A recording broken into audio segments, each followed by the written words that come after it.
작고 가냘픈 목소리를 가진 아이가 엄마라고 부릅니다.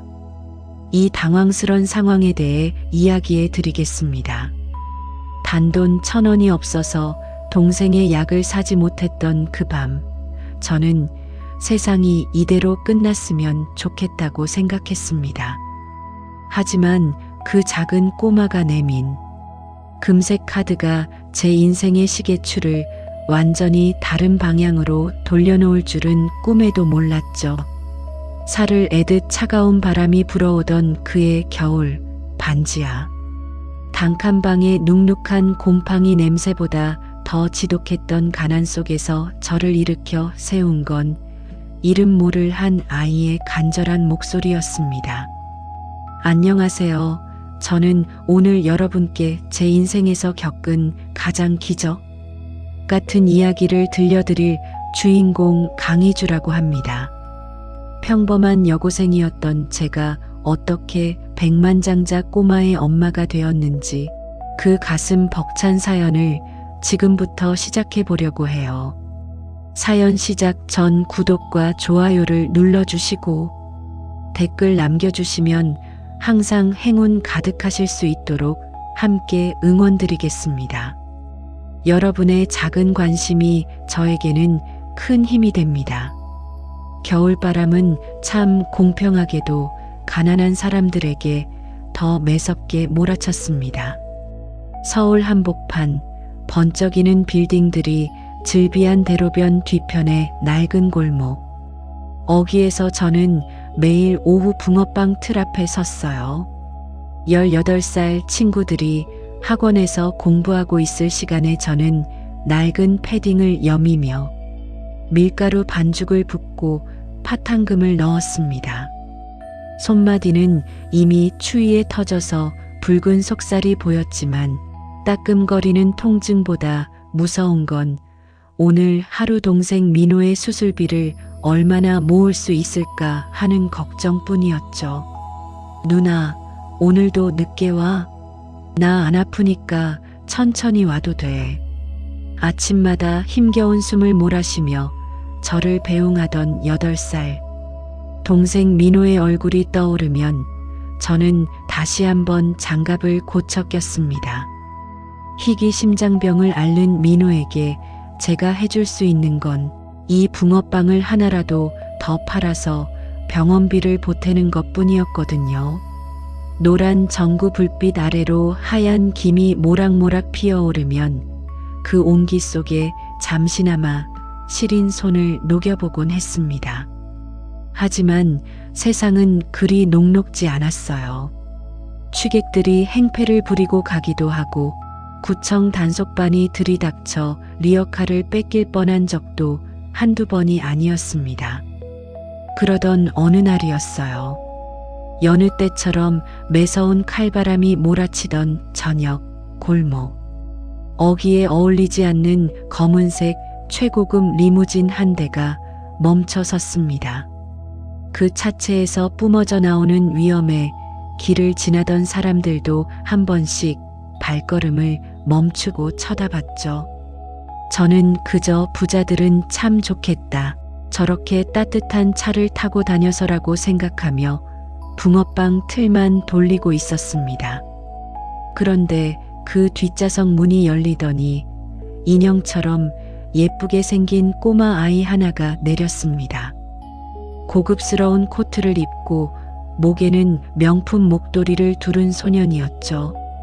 아이는 주변을 둘러보는 비서들의 만류도 뿌리치고 제 노점상을 향해 뛰어왔습니다. 저는 당황해서 멍하니 아이를 바라보았죠. 그런데 제 앞에 선 아이의 눈동자가 파르르 떨리고 있었습니다. 금방이라도 눈물이 쏟아질 것 같은 그 깊은 눈망울이 제 얼굴에 고정되었어요. 엄마, 작고 가냘픈 목소리가 제 귓가를 때렸습니다. 저는 너무 놀라 손에 들고 있던 뒤집개를 떨어뜨릴 뻔했죠. 주변은 순식간에 정막에 휩싸였고 아이는 제 낡고 해진 앞치마를 꼭 붙들며 다시 한번 속삭였습니다. 우리 엄마 맞죠? 아빠가 엄마는 하늘나라로 소풍 갔다고 했는데 여기 있었네요. 붕어빵 만들고 있었네요. 그 아이의 눈에서 툭 하고 떨어진 눈물방울이 제 얼어붙은 손등에 닿았습니다. 그 온기가 너무 뜨거워서 저는 아무 말도 할 수 없었습니다. 뒤이어 달려온 검은 정장 차림의 사내들이 아이를 떼어내려 했지만 아이는 제 다리를 붙들고 목 놓아 울기 시작했습니다. 그건 단순히 떼를 쓰는 울음이 아니었습니다. 오랜 시간 누군가를 간절히 그리워해 온 영혼의 통곡이었죠. 저는 그 순간 알 수 있었습니다. 이 아이가 얼마나 외로운 섬에 갇혀 지내왔는지를요. 저와 닮았다는 그 엄마라는 분이 누구인지는 모르겠지만 아이의 절규는 제 가슴 깊숙한 곳을 핥히고 지나갔습니다. 저는 저도 모르게 아이의 작은 어깨를 감싸 안았습니다. 밀가루 반죽이 묻은 제 손이 아이의 비싼 코트를 더럽혔지만 그때만큼은 그런 게 중요하지 않았습니다. 꼬마야, 나는 내 엄마가 아니야. 그냥 붕어빵 파는 누나란다. 조심스럽게 달래보았지만 아이는 고개를 세차게 저으며 제품에 더 깊숙이 파고들었습니다. 비서들이 저를 경멸 어린 눈초리로 바라보며 아이를 강제로 끌어당겼을 때 아이는 주머니에서 무언가를 꺼내 제 손바닥에 꾹 눌러주었습니다. 엄마, 이거 가지고 있으면 다시 만날 수 있는 거죠? 내일 또 올게요. 꼭 올게요. 아이를 태운 리무진이 떠나고 난 뒤 저는 제 손바닥 위에 놓인 물건을 보고 숨이 멎는 줄 알았습니다. 그것은 흔한 장난감이 아니었습니다. 은은한 광택이 흐르는 순금으로 제작된 카드, 그리고 그 카드 뒤에는 반짝이는 핫팩 하나가 붙어 있었습니다. 핫팩에는 삐뚤빼뚤한 글씨로 추워요. 손 녹이세요라고 적혀 있었죠. 반지하 단칸방의 어둠 속에서 저는 그 금색 카드를 바라보며 생각했습니다. 이것이 우리 남매를 구원해줄 동아줄일까요? 아니면 감당할 수 없는 폭풍의 시작일까요? 차가운 방 안에서 동생 민호의 가쁜 숨소리를 들으며 저는 그날 밤 처음으로 신에게 기도했습니다. 이 작은 온기가 제발 사라지지 않게 해달라고 말입니다. 그 금색 카드는 단순한 보답이 아니었습니다. 그것은 거대한 폭풍의 예고장과도 같았죠. 그 카드를 손에 쥔 순간부터 저는 평생 겪어보지 못한 화려한 세상과 가장 비참한 현실 사이에서 줄타기를 시작해야 했습니다. 캄캄한 반지하 방에서 그 번쩍이는 카드를 내려다보며 저는 무서운 생각마저 들었습니다. 이것이 우리 남매를 살릴 동아줄일지 아니면 저를 사기꾼으로 몰아넣을 함정일지 알 수 없었으니까요. 여러분, 돈이라는 게 참 무섭더군요. 평생 만져본 적도 없는 금색 카드가 제 손바닥 위에 놓여 있는데 기쁨보다는 덜컥 것부터 났습니다. 제가 무슨 큰 잘못이라도 저지른 것 같아 가슴이 두근거려 잠을 이룰 수가 없었죠. 그날 밤 저는 동생 민호가 깰까봐 숨을 죽인 채 낡은 스마트폰으로 그 카드의 문양을 검색해 보았습니다. 화면에 뜬 정보는 제 상상을 초월했어요. 그것은 로얄 소프트라는 대기업 가문의 직계 가족들만 소유할 수 있는 일종의 신분증이자 무한도전권 같은 카드였습니다. 그 카드를 내밀면 우리나라 어디서든 최고의 대우를 받을 수 있고 결제 금액에 제한도 없다는 전설 같은 이야기가 적혀 있었죠. 누나, 왜 안 자? 그거 뭐야? 장난감이야? 잠결에 깬 민호가 부스스한 머리로 물었습니다. 저는 황급히 카드를 이불 밑에 숨겼어요. 민호의 맑은 눈을 보니 괜히 죄를 짓는 기분이 들었거든요. 아무것도 아니야, 민호야. 그냥 누가 길에 버린 예쁜 카드야. 얼른 자. 민호를 다독여 재웠지만 제 머릿속은 복잡하기만 했습니다. 내일 그 아이가 다시 오면 꼭 돌려줘야지. 이런 건 우리 같은 사람들이 가질 물건이 아니야. 그렇게 다짐하며 억지로 눈을 붙였습니다. 다음 날 오후 평소보다 일찍 붕어빵 기계를 닫고 손님 맞을 준비를 하고 있었습니다. 그런데 어제보다 더 많은 검은 차들이 제 노점 주변을 에워싸기 시작했어요. 어제 보았던 비서들보다 훨씬 험악해 보이는 사람들이 차에서 내려 제 노점을 샅샅이 뒤졌습니다. 지나가던 동네 사람들이 무슨 일이냐며 수군거렸고 저는 겁에 질려 뒤집개를 꼭 쥔 채 서 있었죠. 강희주 씨 되십니까? 단정한 정장 차림의 중년 여성이 제게 다가와 물었습니다.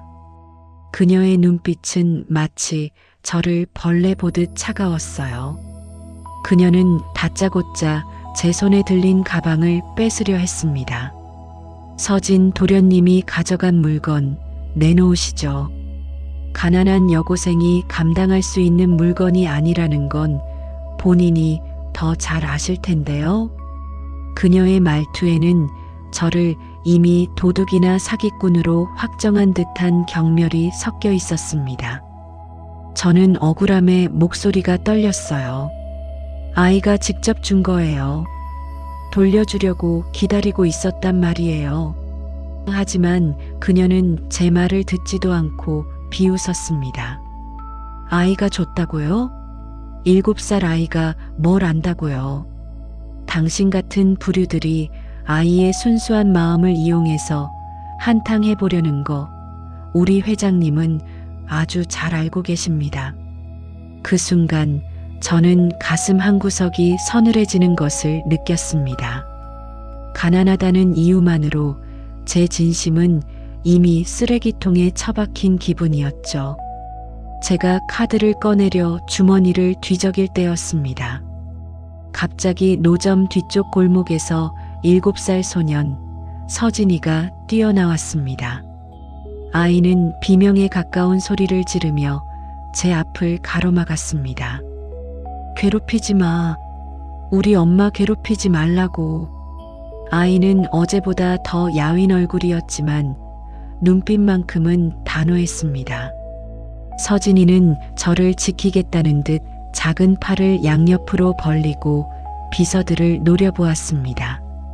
한묵증이라더니 아이는 다시 한번 저를 위해 입을 열었습니다. 그 카드 내가 준 거야. 엄마 손이 너무 차가워서 내가 선물로 준 거라고. 아빠한테 다 말할 거야. 그 상황에서 아이의 편을 들어주는 건 저뿐이었습니다. 비서들은 당황해서 어쩔 줄 몰랐고 저는 차마 아이의 손을 뿌리칠 수 없었습니다. 하지만 기적 같은 순간도 잠시였습니다. 멀리서 차갑게 빛나는 눈동자를 가진 한 남자가 차에서 내렸습니다. 서진이의 아빠이자 로얄소프트의 대표인 이정우 씨였습니다. 그는 저를 향해 천천히 걸어왔습니다. 그의 구두 소리가 얼어붙은 아스팔트 위에서 날카롭게 울렸죠. 그는 제 앞에 멈춰 서서 마치 투명 인간을 보듯 저를 지나쳐 서진이를 바라보았습니다. 서진아, 이리 와. 이런 지저분한 곳에 있으면 병난다. 그가 내뱉은 지저분한 곳이라는 말은 제 붕어빵 노점뿐만 아니라 제 인생 전체를 비하하는 것 같았습니다. 저는 참을 수 없었습니다. 주머니에서 금색 카드를 꺼내 그의 발 앞에 던졌습니다. 지저분한 건 제 노점이 아니라 사람을 색안경 끼고 보시는 당신들 마음 아닌가요? 이까지 카드 저도 필요 없습니다. 가져가세요. 그는 당황한 기색 없이 카드를 빤히 쳐다보더니 피식 웃었습니다. 자존심이라. 가난한 사람들에게 가장 쓸모없는 게 자존심인 줄 알았는데 의외군요. 그는 카드를 집어들지도 않은 채 비서에게 턱짓을 했습니다. 그리고는 울부짖는 서진이를 강제로 차에 태워 떠나버렸습니다. 그들이 떠난 뒤 찬바람만 쌩쌩 부는 노점에 홀로 남겨진 저는 바닥에 떨어진 핫팩 하나를 발견했습니다. 서진이가 급하게 내리느라 떨어뜨린 모양이었죠. 그 핫팩 뒷면에는 어제처럼 비뚤비뚤한 글씨로 이렇게 적혀 있었습니다. 누나, 울지 마세요. 내가 지켜줄게요. 그 작은 글씨를 보는 순간 저는 무너져 내리고 말았습니다. 돈보다 무서운 건, 세상의 멸시보다 무서운 건 바로 저를 믿어준 그 어린아이의 순수한 마음을 지켜주지 못했다는 자책감이었습니다. 저는 그날 처음으로 부자가 되고 싶다고 생각했습니다. 누군가를 지키기 위해서가 아니라 제 진심이 가난 때문에 무시당하지 않기 위해서 말입니다. 하지만 그날 밤 집으로 돌아온 저를 기다리고 있었던 건 더 가혹한 운명이었습니다. 동생 민호가 갑자기 호흡 곤란을 일으키며 쓰러진 것이었습니다. 응급실에 가야 했지만 제 수중에는 단돈 10,000원도 없었습니다. 저는 절망하며 바닥을 쳤습니다. 하나님, 제발. 제 진심은 필요 없으니 민호를 살려주세요. 그 금색 카드라도 팔 걸 그랬습니다. 그때였습니다. 누군가 저희 반지하 집 문을 두드렸습니다. 조심스럽게 문을 열자 거기에는 서진이의 비서가 아닌 아주 낡은 옷을 입은 한 할아버지가 서 있었습니다. 그의 손에는 김이 모락모락 나는 만두 한 봉지와 낡은 편지 봉투 하나가 들려 있었죠.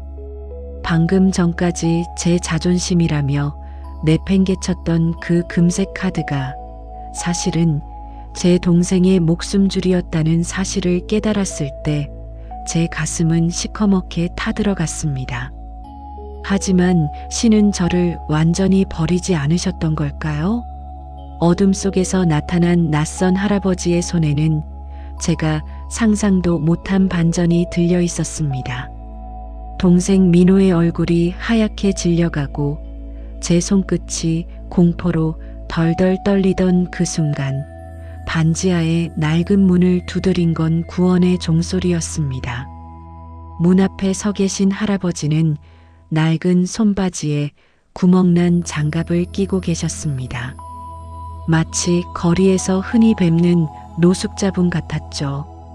하지만 그분의 눈빛만큼은 제가 낮에 본 그 오만한 재벌가 사람들과는 달리 깊고 따뜻한 호수 같았습니다. 아가씨, 이 근처에서 붕어빵 팔던 사람 맞지? 우리 손주가 아가씨가 구운 붕어빵만 찾아서 말이야. 할아버지는 껄껄 웃으며 만두 봉투를 내미셨습니다. 저는 만두를 받을 정신도 없었습니다. 할아버지, 죄송한데 제 동생이 숨을 안 쉬어요. 제발 도와주세요. 저는 염치불구하고 할아버지의 바짓가랑이를 붙잡았습니다. 할아버지는 놀란 기색도 없이 방 안으로 들어와 민호의 상태를 살피셨습니다. 그러더니 품 안에서 낡은 구식 휴대전화를 꺼내 어디론가 전화를 거셨죠. 나다. 지금 당장 성심병원 앰뷸런스 한 대 우리 집 근처 골목으로 보내라. 1분이라도 늦으면 내 놈들 목을 칠 줄 알아. 할아버지의 목소리는 낮았지만 그 안에는 거역할 수 없는 위험이 서려 있었습니다. 저는 그저 멍하니 그 광경을 바라볼 뿐이었죠.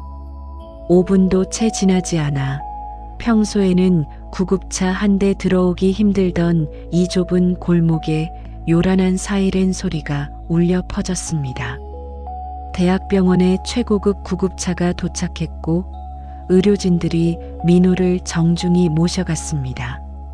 병원에 도착하자마자 더 놀라운 일이 벌어졌습니다. 병원장이라는 분이 직접 로비까지 뛰어나와 할아버지 앞에 허리를 90도로 숙이는 게 아니겠어요? 회장님, 예고도 없이 어찌 이런 곳까지 오셨습니까? 회장님이라니요?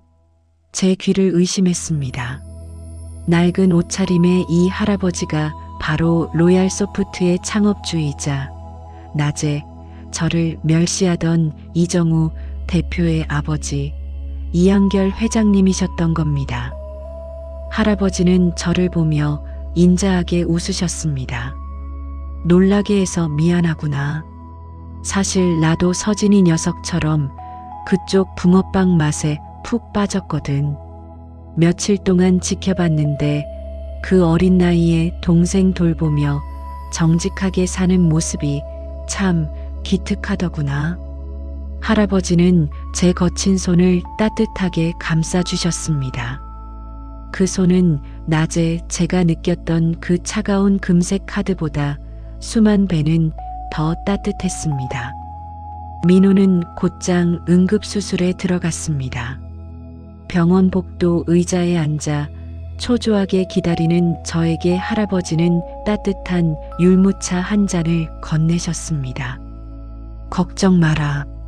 저 안에는 우리나라에서 심장 수술을 제일 잘하는 의사들이 들어갔으니까. 대신 나랑 약속 하나만 하겠니? 할아버지의 제안은 뜻밖이었습니다. 서진이가 엄마를 잃은 뒤로 마음의 문을 닫았는데 저를 만난 뒤로 처음으로 웃고 말을 하기 시작했다는 것이었죠. 그래서 서진이의 마음 치료사가 되어달라는 부탁이었습니다. 하지만 평화는 오래가지 않았습니다. 수술실 복도 끝에서 구두 소리가 요란하게 들려오더니 이정우 대표가 나타났습니다. 그는 할아버지 옆에 앉아 있는 저를 보자마자 얼굴을 험악하게 구겼습니다. 아버지, 대체 이게 무슨 짓입니까? 저런 사기꾼 같은 여자애를 왜 여기까지 데려오신 겁니까? 서진이한테 접근한 것도 모자라 이제는 아버지까지 홀린 겁니까? 그의 독설은 칼날처럼 제 가슴을 후벼 팠습니다. 저는 자리에서 벌떡 일어나 아무 말도 못하고 고개를 떨구었습니다. 가난하다는 이유로 제 진심은 또다시 홀리는 행위가 되어버렸죠. 하지만 그때 가만히 듣고 계시던 이 회장님이 지팡이로 바닥을 강하게 내리치셨습니다. 이놈아, 눈에 보이는 것만 믿는 내 놈의 그 오만함이 서진이의 입을 막고 내 아내를 외롭게 보낸 거다. 이 아이는 내가 가진 그깟 돈덩어리보다 훨씬 귀한 마음을 가졌다. 회장님의 호통에 복도는 순식간에 정적에 휩싸였습니다. 이 대표는 분노로 몸을 떨었지만 아버지의 기세에 눌려 더 이상 말을 잇지 못했습니다. 그는 저를 향해 차가운 눈빛을 쏘아붙이며 돌아섰습니다. 지켜보지. 내 진심이 얼마나 가는지. 만약 우리 서진이에게 조금이라도 상처를 준다면 그땐 동생의 수술비고 뭐고 다 돌려받을 테니. 그는 떠났지만 제 마음은 무거웠습니다. 돈으로 산 생명, 그리고 그 대가로 시작된 기묘한 인연. 병원 창밖으로 내리는 눈을 바라보며 저는 다짐했습니다. 이 오해를 풀기 위해서가 아니라 저를 믿어준 할아버지와 그 가엾은 소년 서진이를 위해 제 모든 진심을 다해보겠다고 말입니다. 그리고 그날 밤 민호의 수술이 성공적으로 끝났다는 소식이 들려왔습니다. 저는 병원 바닥에 주저앉아 엉엉 울었습니다. 가난이 처음으로 무섭지 않았던 기적 같은 밤이었습니다. 동생을 살려준 대가로 발을 들인 그 화려한 저택은 제게는 숨막히는 황금 감옥이나 다름없었습니다. 그곳에서 저는 사람이 돈 앞에서 얼마나 잔인해질 수 있는지, 그리고 가난한 자의 진심이 얼마나 쉽게 짓밟힐 수 있는지를 뼈저리게 깨달아야 했죠. 민호가 일반 병실로 옮겨지고 안정을 되찾은 날, 저는 약속대로 이 회장님의 댁으로 향했습니다. 낡은 운동화 끈을 질끈 동여매고 올려다본 그 거대한 대문은 마치 저를 삼켜버릴 듯 위압적이었습니다. 안녕하세요, 희주입니다. 오늘은 제가 재벌가 저택에 입성하게 된 첫날, 그 차갑고도 잔혹했던 기억을 꺼내보려 합니다. 여러분이 상상하시는 드라마 속 신데렐라 스토리는 결코 아니었답니다. 도심 한복판에 산 하나를 통째로 깎아 만든 듯한 드넓은 정원, 그리고 그 위에 우뚝 선 성 같은 저택. 대리석 바닥은 어찌나 반질반질한지 제 낡은 운동화 자국이 남는 게 죄스러울 지경이었어요. 현관에 들어서자마자 일렬로 도열한 고용인들의 시선이 제게 꽂혔습니다. 그들의 눈빛에는 호기심보다는 경계심과 은근한 무시가 서려 있었죠. 마치 내까지 게 감히 여길? 하고 묻는 것 같았습니다. 오셨습니까? 회장님 지시로 방은 마련해 두었습니다만 착각은 하지 마시죠. 차가운 목소리의 주인공은 역시나 이정우 대표였습니다.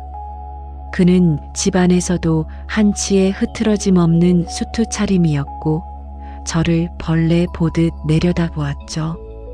그는 저를 서재로 데려가더니 두꺼운 계약서 한 부를 내밀었습니다. 읽어볼 필요도 없을 겁니다. 요약하자면 당신은 서진이의 말동무 고용인일 뿐 그 이상도 이하도 아니라는 내용입니다. 서진이에게 엄마 행세를 해서도 안 되고 집안 사람들과 불필요한 대화를 나눠서도 안 되며 무엇보다 그는 잠시 말을 멈추고 저를 경멸 어린 눈으로 훑어보았습니다.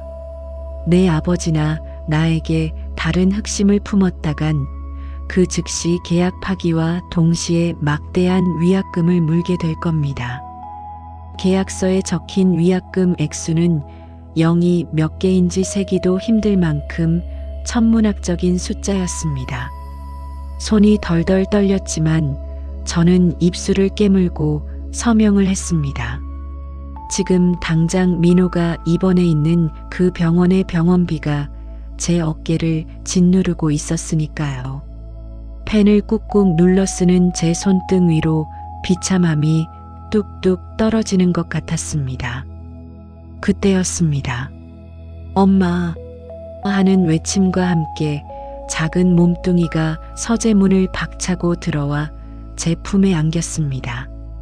서진이었습니다. 며칠 못 본 새 아이는 더 야위어 있었지만 저를 보는 눈빛만큼은 반짝반짝 빛이 났습니다. 아이에게서 나는 고급스러운 섬유 유연제 향기와 제 옷에서 나는 퀴퀴한 붕어빵 냄새가 섞이는데 저는 그 순간 왈칵 눈물이 날 뻔했습니다. 이 차가운 집에서 유일하게 저를 사람으로 대하는 온기였으니까요. 이 대표는 그런 아들의 모습을 보며 미간을 찌푸렸습니다. 서진아, 저 사람은 내 엄마가 아니다. 그냥 널 돌봐줄 아줌마일 뿐이야. 떨어지렴. 하지만 서진이는 고개를 세차게 저으며 제 허리를 더 꼭 끌어안았습니다. 아니야. 엄마 냄새나.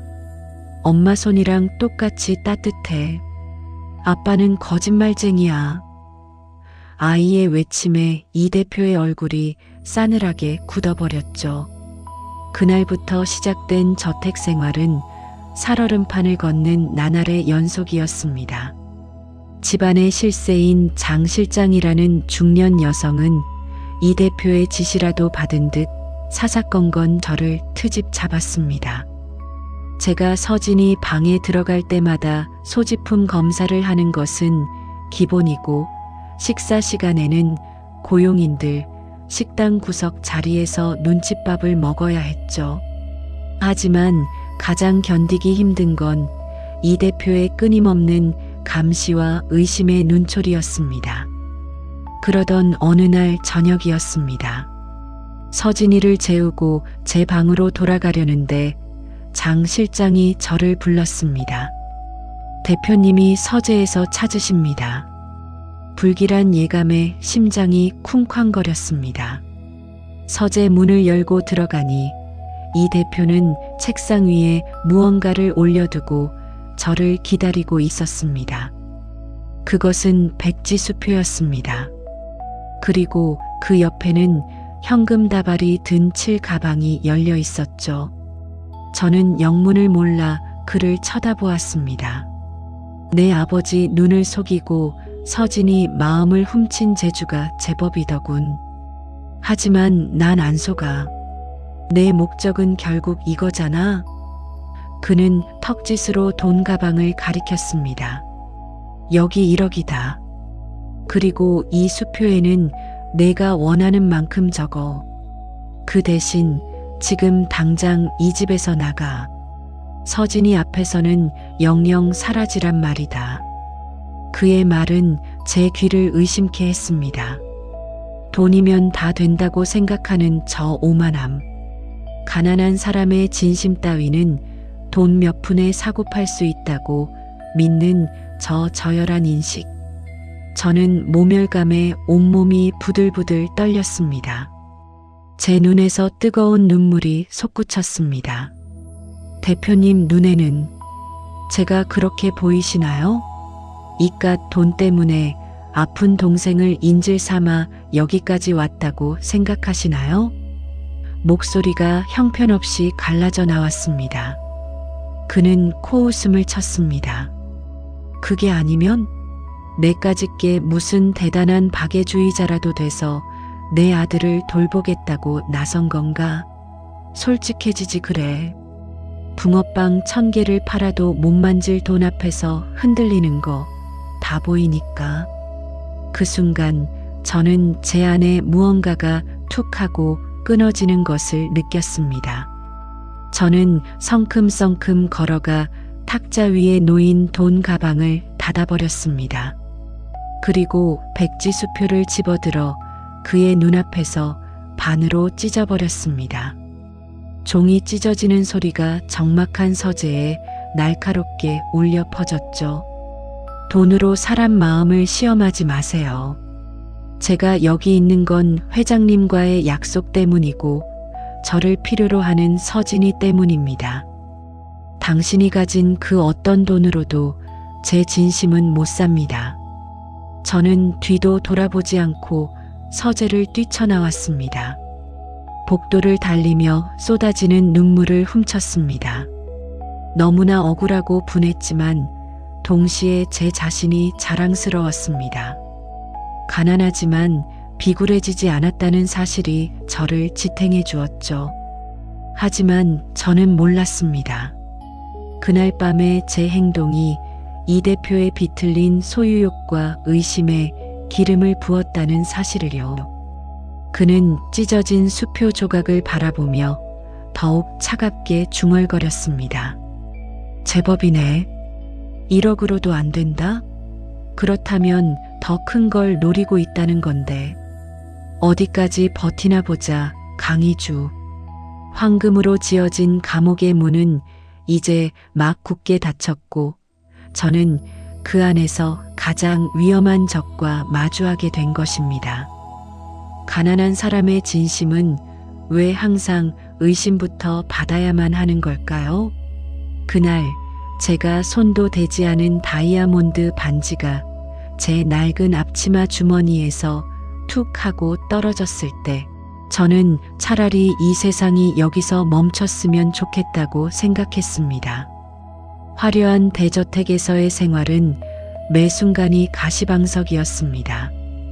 1억 원이라는 거금을 눈앞에서 찢어버린 뒤로 이정우 대표의 눈빛은 더욱 서늘해졌죠. 그건 단순한 미움이 아니라 너의 진짜 속셈이 무엇인지 끝까지 파헤치겠다는 잔인한 집착 같았습니다. 1억을 거절하고 당당하게 서재를 나왔지만 현실은 그리 만만치 않았어요. 그날 이후로 저를 향한 집안 사람들의 감시는 더욱 교묘하고 가혹해졌답니다. 대저택의 아침은 차가운 정적으로 시작되었습니다. 저는 매일 새벽같이 일어나 서진이의 등원 준비를 돕고 아이가 유치원에 간 사이에는 이 회장님의 말동무를 해드렸습니다. 회장님은 저를 손녀처럼 아껴주셨지만 그럴수록 이 대표와 장 실장의 시샘은 커져만 갔습니다. 특히 장 실장은 고용인들 사이에서 저를 여우 같은 아이로 몰아가며 철저하게 따돌렸습니다. 그러던 어느 날 오후였습니다. 이 대표가 갑자기 저를 부르더니 돌아가신 아내의 유품이 보관된 드레스룸을 청소하라고 지시했습니다. 그곳은 아무나 들이지 않는 곳이지만 회장님이 널 신임하시니 특별히 맡기는 거다. 물건 하나하나 귀한 것이니 조심하도록. 평소 저를 근처에도 못 오게 하던 곳이었기에 의아했지만 저는 그저 성실하게 청소에 임했습니다. 그곳에는 서진이 엄마의 손때가 묻은 옷들과 장신구들이 가득했습니다. 서진이가 왜 저를 엄마라고 불렀는지 알 것 같더군요. 사진 속 그녀의 눈매와 인매가 저와 놀라울 정도로 닮아 있었습니다. 저는 그 안쓰러운 인연에 마음이 아파 정성껏 먼지를 닦아냈습니다. 그런데 청소를 마치고 나온 직후 집안이 발칵 뒤집혔습니다. 장 실장이 비명을 지르며 달려나왔고 이 대표가 싸늘한 표정으로 거실에 서 있었습니다. 강희주, 내가 드레스룸에 들어간 뒤로 사모님의 결혼 반지가 없어졌다. 다이아몬드 3캐럿짜리 이 집안의 가업이 담긴 물건이지. 저는 가슴이 덜컥 내려앉았습니다. 무슨 말씀이세요? 저는 청소만 하고 바로 나왔습니다. 반지는 구경도 못했어요. 하지만 제 말은 허공에 흩어질 뿐이었습니다. 장 실장은 기다렸다는 듯 제 방으로 들이닥쳐 짐을 뒤엎기 시작했습니다. 낡은 가방, 민호의 약봉투, 헤어진 옷가지들이 바닥에 뒹굴었습니다. 그리고 장 실장의 손이 제가 입고 있던 낡은 앞치마 주머니로 향했습니다. 어머, 이게 뭐야? 그녀의 손가락 사이에서 영롱하게 빛나는 다이아몬드 반지가 딸려 나왔습니다. 저는 제 눈을 의심했습니다. 분명 비어있던 주머니였습니다. 제가 넣은 적이 없는 물건이 왜 그곳에서 나오는지 머릿속이 하얘졌습니다. 이래도 발뺌할 셈이냐? 1억 수표를 찢을 때 알아봤어. 더 큰 걸 노리고 들어온 도둑고양이였군. 이 대표의 목소리가 거실을 울렸습니다. 고용인들은 저를 경멸 섞인 눈으로 바라보며 수군거렸습니다. 어머, 저 어린 것이 영악하기도 하지. 가난한 게 죄라더니 결국 손버릇이 나빴네. 쏟아지는 비난 속에 저는 바닥에 무릎을 꿇었습니다. 억울함에 눈물조차 나오지 않았습니다. 대표님, 정말 아닙니다. 누군가 제 주머니에 넣은 거예요. 저는 절대 훔치지 않았습니다. 저는 그의 바짓가랑이를 붙잡고 절규했습니다. 하지만 그는 제 손을 무참히 뿌리쳤습니다. 경찰에 신고하기 전에 내 발로 나가라. 내 아버지의 자비도 여기까지다. 당장 짐 싸서 꺼져. 그는 제 얼굴에 반지를 집어 던졌습니다. 차가운 금속이 제 뺨을 스치고 바닥에 떨어졌습니다. 제 자존심도 진심도 그 반지와 함께 바닥으로 곤두박질 쳤습니다. 저는 엉엉 울며 흩어진 짐들을 챙겼습니다. 민호의 수술비를 도와주신 회장님께 죄송해서 고개를 들 수 없었습니다. 그때였습니다. 유치원에서 돌아온 서진이가 거실로 뛰어들어왔습니다. 난장판이 된 거실과 울고 있는 저를 본 서진이는 이 대표의 앞을 가로막았습니다. 아빠, 엄마 왜 괴롭혀? 엄마 도둑 아니야. 내가 봤단 말이야. 서진이의 말에 거실은 순식간에 정적에 휩싸였습니다. 이 대표는 당황하며 아들을 내려다보았습니다. 서진아, 넌 모른다. 이 여자가 우리 엄마 반지를 훔쳤어. 서진이는 고개를 세차게 저으며 장 실장을 가리켰습니다. 아니야. 아까 장 실장 아줌마가 엄마 앞치마에 몰래 손 넣는 거 내가 봤어. 엄마 자고 있을 때 아줌마가 반지 넣었단 말이야. 아이의 순수한 고발에 장 실장의 얼굴이 잿빛으로 변했습니다. 그녀는 손을 내저으며 부정했지만 서진이는 방 구석에 숨겨두었던 자신의 장난감 카메라를 내밀었습니다. 여기 다 찍혔어. 내가 엄마 자는 거 예뻐서 찍었는데 아줌마가 나쁜 짓 하는 거 다 들어있어. 사실 그건 진짜 카메라가 아니라 서진이가 소중히 여기는 영상 일기 장치였습니다. 이 대표가 떨리는 손으로 그 기기 속 영상을 확인했습니다. 화면 속에는 장 실장이 잠든 저에게 다가가 반지를 찌르는 모습이 선명하게 담겨 있었습니다. 이 대표의 눈동자가 격하게 흔들렸습니다. 그는 저를 내려다보며 아무 말도 하지 못했습니다. 진실이 밝혀졌지만 제 마음은 이미 갈기갈기 찢겨 있었습니다. 믿어주지 않았던 그 가난하다는 이유로 저를 범죄자로 단정지었던 그 차가운 시선이 반지보다 더 날카롭게 제 가슴에 박혔기 때문입니다. 저는 바닥에 떨어진 민호의 약봉투를 소중히 품에 안고 일어섰습니다. 그리고 이 대표를 똑바로 쳐다보았습니다. 이제 만족하시나요? 돈으로 제 마음을 못 사니까 이제는 도둑으로 몰아내려 하셨군요. 대표님이 가진 그 수많은 재산보다 서진이의 이 작은 용기가 100배는 더 위대합니다.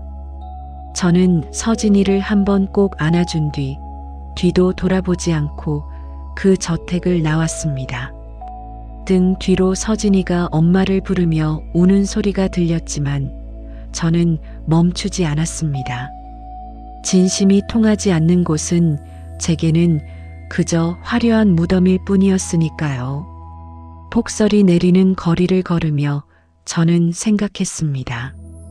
가난은 죄가 아니라고 하지만 가난을 무기로 사람을 짓밟는 자들은 반드시 그 대가를 치르게 될 것이라고요. 그리고 그날 밤 제가 떠난 저택에는 제가 상상도 못한 거대한 변화가 시작되고 있었습니다. 상처난 가슴은 돈으로 꿰맬 수 없다는 걸 그분은 몰랐던 걸까요? 저에게 1억 원을 내던지며 모욕했던 그 오만한 남자가 제 낡은 반지하 방 문 앞에서 무릎을 꿇었을 때 저는 가난이 죄가 아니라 사람의 차가운 마음이 진짜 죄라는 걸 깨달았습니다. 저택을 나와 다시 돌아온 반지하 방은 곰팡이 냄새가 진동하고 으스스하게 추웠지만 제 마음만큼은 그 화려한 감옥에 있을 때보다 훨씬 평온했습니다. 비록 내일 당장 민호의 약값을 걱정해야 하는 처지였지만 굽히지 않은 제 자존심이 저를 지탱해 주었죠. 진실이 밝혀졌음에도 저는 다시는 그 저택으로 돌아가지 않겠다고 다짐했습니다. 하지만 운명의 장난인지 그 남자가 직접 제 누추한 집을 찾아오게 될 줄은 꿈에도 몰랐답니다. 짐을 싸들고 돌아온 날 밤, 저는 민호의 손을 꼭 잡고 울었습니다. 민호야, 누나가 미안해. 다시는 널 혼자 두고 그런 곳에 가지 않을게. 민호는 제 눈물을 닦아주며 말했어요. 누나, 나 붕어빵 먹고 싶어. 누나가 구워주는 게 제일 맛있어. 그 말에 저는 다시 앞치마를 질끈 동여매고 노점으로 나갔습니다. 그런데 며칠 뒤 비바람이 몰아치던 늦은 밤이었습니다. 장사를 마치고 눅눅해진 몸으로 반지하 계단을 내려가는데 집 앞에 커다란 그림자 하나가 서 있었습니다. 우산도 쓰지 않은 채 비를 쫄딱 맞고 서 있는 남자, 바로 그 저택의 주인인 이 대표였습니다. 강희주 씨, 잠시 이야기 좀 할 수 있을까요? 그의 목소리는 평소에 오만함은 온데간데였고 툭 치면 깨질 듯 위태로워 보였습니다. 저는 차갑게 그를 지나쳐 문을 열었습니다. 할 말 없습니다. 도둑으로 몰아내실 땐 언제고 이제 와서 무슨 염치로 여길 오신 거죠? 그는 제 문틈을 붙잡으며 다급하게 말했습니다. 서진이가 곡기를 끊었습니다. 당신이 떠난 뒤로 다시 입을 닫고 열이 40도까지 오르는데도 당신 이름만 불러요. 제발 한 번만 서진이를 보러 와주면 안 되겠습니까? 저는 멈칫했습니다. 서진이의 이름이 나오자 심장이 쿵 하고 내려앉았죠. 하지만 저는 모질게 마음을 먹었습니다. 대표님 아들은 대표님이 책임지세요. 저는 이제 그 집 식모도 서진이 엄마도 아닙니다. 제가 문을 닫으려 하자 그가 갑자기 차가운 시멘트 바닥에 무릎을 꿇었습니다. 빗물이 그의 비싼 코트를 적시고 바닥으로 흘러내렸습니다. 천문학적인 재산을 가진 대기업의 대표가 낡은 운동화 자국이 가득한 반지하 복도에서 고개를 숙인 것입니다. 제가 잘못했습니다. 제가 돈으로 사람을 판단하고 당신의 진심을 짓밟았습니다. 장 실장은 내보냈고 제가 했던 모든 모욕적인 언사들에 대해 진심으로 사죄드립니다. 하지만 서진이는 죄가 없지 않습니까? 아이를 살려주십시오. 그의 어깨가 비에 젖어 떨리는 것을 보니 제 마음도 조금씩 흔들리기 시작했습니다. 돈으로 해결하려 했던 1억 원의 수표보다 지금 이 남자가 흘리는 회한의 눈물이 더 진실하게 느껴졌기 때문이죠.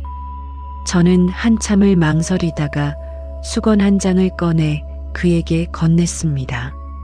서진이를 보러 가는 건 대표님 때문이 아닙니다. 저를 믿어준 그 작은 아이에 대한 제 도리 때문이에요. 하지만 분명히 하세요. 저는 다시 그 집에 고용인으로 들어가는 게 아닙니다. 서진이의 친구로서 가는 겁니다. 그는 고개를 번쩍 들며 제 손을 잡으려다 자신의 젖은 손을 보고는 얼른 거두었습니다. 그 짧은 순간 그가 처음으로 저를 한 명의 존엄한 인간으로 대하고 있다는 것을 느꼈습니다. 다음 날 저는 다시 그 저택으로 향했습니다. 이번엔 비굴한 계약서도 감시의 눈초리도 없었습니다. 서진이의 방으로 들어서자 창백한 얼굴로 누워있던 아이가 저를 보자마자 엄마 하고 소리내어 울며 품에 안겼습니다. 그 온기를 느끼는 순간 저 역시 참았던 눈물이 터져 나왔습니다. 하지만 그 평화도 잠시였습니다. 서진이를 달래고 거실로 나오자 이 회장님이 심각한 표정으로 저를 기다리고 계셨습니다. 희주야, 내가 다시 와주어 정말 고맙구나. 그런데 내가 꼭 알아야 할 사실이 하나 더 있단다. 회장님이 내민 낡은 사진첩 속에는 서진이의 엄마와 제가 나란히 서 있는 사진이 들어 있었습니다. 저와 똑 닮은 그녀, 그리고 그 옆에 있는 젊은 시절의 제 아버지가 환하게 웃고 계셨습니다. 내 아버지는 우리 가문의 은인이었단다. 그리고 서진이 엄마는 사실 내 친언니와 다름없는 존재였지. 저는 충격에 사진을 떨어뜨리고 말았습니다. 이 모든 것이 우연이 아니었단 말일까요? 제가 이 집으로 끌려온 것이 단순히 붕어빵 때문이 아니라 지독하고도 깊은 혈연의 굴레 때문이었다는 사실에 저는 정신을 차릴 수 없었습니다. 그리고 그 비밀 뒤에는 이 대표조차 모르는 거대한 음모가 도사리고 있었습니다. 평생 남인 줄 알았던 그 아이가 제 조카였다니요. 하늘이 무너지는 것 같은 진실 앞에서 저는 그저 오열할 수밖에 없었습니다. 제가 그토록 증오했던 그 화려한 집안이 사실은 제 언니가 목숨을 바쳐 지키려 했던 보금자리였다는 사실을 왜 이제야 알게 된 걸까요? 이 회장님이 건넨 낡은 사진첩 속에서 시간이 멈춘 듯한 한 장의 사진이 저를 응시하고 있었습니다. 사진 속에는 앳된 얼굴의 제 아버지와 그 옆에서 환하게 웃고 있는 두 소녀가 있었죠. 한 명은 누가 봐도 어린 시절의 저였고 다른 한 명은 서진이의 엄마이자 이 집안의 안주인이었던 제 친언니 희선 언니였습니다. 붕어빵을 팔며 하루하루를 버티던 제가 사실은 이 거대한 재벌가와 피로 연결되어 있었다는 사실, 여러분은 믿어지시나요? 운명의 장난 같은 이 이야기가 어떻게 흘러가는지 끝까지 지켜봐 주세요. 회장님의 입술이 파르르 떨리며 믿기 힘든 이야기를 쏟아내기 시작하셨습니다. 수십 년 전 저희 아버지는 회장님의 전담 기사이자 생명의 은인이셨다고 합니다. 큰 교통사고에서 회장님을 구하고 아버지는 불구가 되셨고 가세가 기울며 저희 가족은 뿔뿔이 흩어져야 했죠. 그때 영리했던 큰딸 희선 언니는 회장님의 도움으로 공부를 마치고 이 집안의 며느리가 되었던 겁니다. 희선이가 결혼하면서 끝까지 부탁했단다. 동생 희주를 찾으면 절대 자기가 언니라는 걸 말하지 말아달라고. 가난한 집안 배경이 시댁에 알려지면 혹시라도 동생이 무시당할까봐 자신이 완벽한 방패가 된 뒤에 너를 데려오려 했었지. 회장님의 목소리가 젖어들었습니다. 하지만 언니는 서진이를 낳고 얼마 되지 않아 갑작스러운 사고로 세상을 떠났고 언니가 숨겨둔 동생 희주의 존재는 그렇게 영원히 묻히는 듯 했습니다. 그런데 서진이가 본능적으로 제 언니와 똑 닮은 저를 알아보고 엄마라고 불렀던 것이죠. 저는 사진을 가슴에 품고 바닥에 주저앉았습니다. 언니, 바보같이 왜 그랬어? 내가 무시당하는 게 뭐가 중요하다고 혼자 그 무거운 짐을 다 지고 간 거야. 목이 메어 소리가 나오지 않았습니다. 서진이가 제 조카였다니 제가 그 차가운 집에서 온갖 멸시를 견디며 지키려 했던 그 아이가 제 언니의 분신이었다니요. 그때 서재 문이 거칠게 열리며 이정우 대표가 들어왔습니다. 그는 바닥에 흩어진 사진들과 울고 있는 저를 보며 얼어붙었습니다. 회장님은 아들에게 모든 진실을 밝히셨죠. 이 대표의 얼굴이 백지장처럼 하얗게 질렸습니다. 그는 자신이 그토록 무시하고 도둑으로 몰았던 여고생이 사실은 자신이 세상에서 가장 사랑했던 아내의 유일한 혈육이었다는 사실에 충격을 받은 듯 했습니다. 그럴 리가. 희선이가 왜 나한테까지 비밀로 한 겁니까? 내가 그렇게 못 믿어왔던 건가요? 이 대표의 목소리가 처절하게 떨렸습니다. 그는 비틀거리며 제게 다가왔지만 저는 그의 손을 뿌리쳤습니다. 당신이 그랬죠? 가난한 사람의 자존심은 쓸모없다고. 언니는 당신의 그 오만함이 무서웠던 거예요. 동생인 내가 당신에게 짓밟힐까봐 죽는 순간까지 언니라는 이름을 숨긴 거라고요. 제 외침에 이 대표는 고개를 숙였습니다. 거대하기만 했던 그의 어깨가 한없이 작아 보였습니다. 진실은 밝혀졌지만 상처는 이미 깊을 대로 깊어 있었습니다. 저는 서진이를 데리고 이 집을 영원히 떠나겠다고 결심했습니다. 언니를 외롭게 만든 이 화려한 감옥에 제 조카를 더 이상 둘 수 없었으니까요. 하지만 그 순간 서진이가 제 옷자락을 잡았습니다. 아이는 울음 섞인 목소리로 말했습니다. 누나, 아니 이모, 나 아빠 미워하지 마. 아빠 맨날 밤마다 엄마 사진 보면서 울어. 나한테 미안하다고 맨날 그래. 아이의 순수한 한마디가 제 분노를 잠재웠습니다. 사랑하는 여자를 잃고 그 그리움 때문에 오히려 독해져 버린 한 남자의 슬픔이 느껴졌습니다. 저는 이 대표를 바라보았습니다. 그의 눈에도 참회와 슬픔의 눈물이 흐르고 있었죠.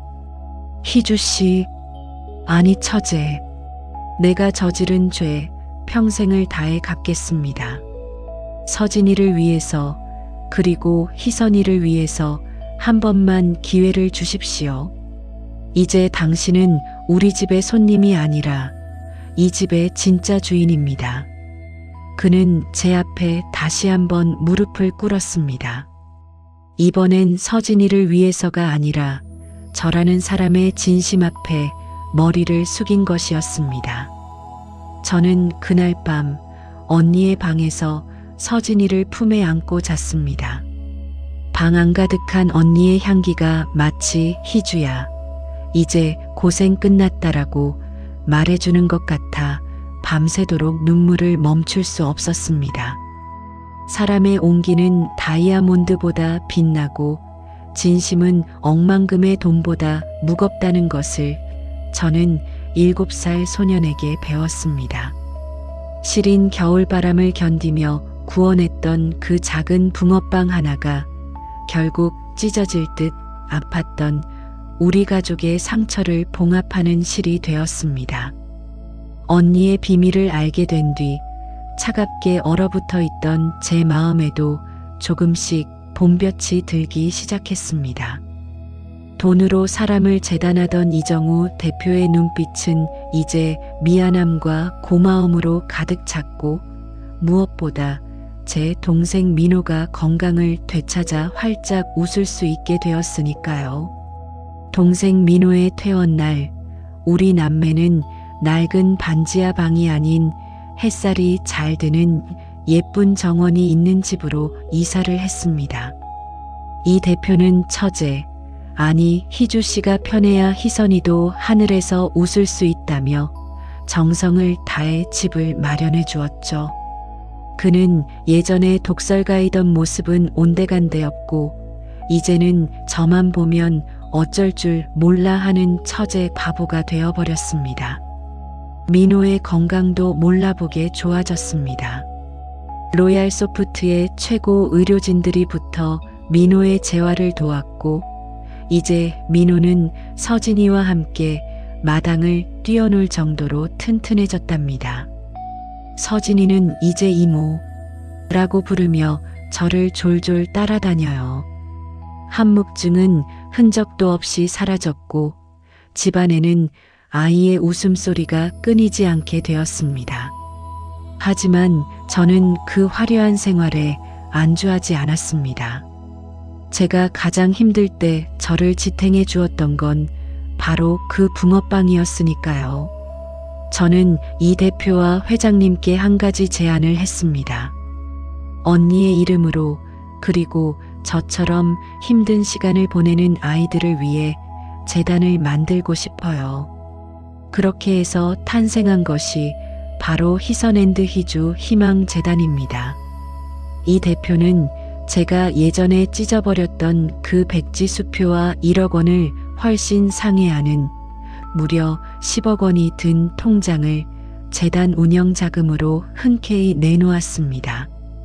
우리는 그 돈으로 추운 겨울거리에 나앉은 아이들에게 따뜻한 밥 한 끼와 수술비를 지원하기 시작했죠. 재단 설립 기념식 날, 저는 아주 특별한 이벤트를 준비했습니다. 화려한 연회장이 아니라 제가 처음 서진이를 만났던 그 낡은 골목 어귀에 다시 붕어빵 리어카를 세운 것이죠. 다만 이번엔 돈을 받지 않았습니다. 배고프고 시린 사람들에게 따뜻한 붕어빵을 무료로 나누어 주었죠. 검은 수트를 멋지게 차려입은 이 대표도 소매를 걷어붙이고 반죽을 부었습니다. 회장님은 옆에서 봉투를 접으셨고 서진이와 민우는 신이 나서 붕어빵을 사람들에게 배달했습니다. 그 광경을 보며 저는 하늘을 올려다보았습니다. 구름 사이로 비치는 햇살이 마치 언니의 미소처럼 따뜻하게 저를 비추고 있었습니다. 희주야, 잘했다. 정말 장하다. 언니의 목소리가 바람결에 들리는 듯 했습니다. 돈은 사람을 바꿀 수 없지만 사랑은 사람을 바꿉니다. 저는 이제 더 이상 가난이 두렵지 않습니다.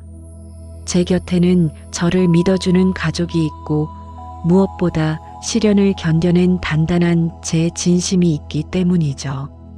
여러분, 혹시 지금 너무 춥고 외로운 겨울을 지나고 계신가요? 포기하지 마세요. 여러분의 정직한 땀방울과 따뜻한 진심을 알아봐줄 금색 카드 같은 인연이 반드시 찾아올 겁니다. 제 이야기가 여러분의 시린 가슴에 작은 온기가 되었기를 바랍니다. 지금까지 제 사연을 들어주셔서 진심으로 감사합니다.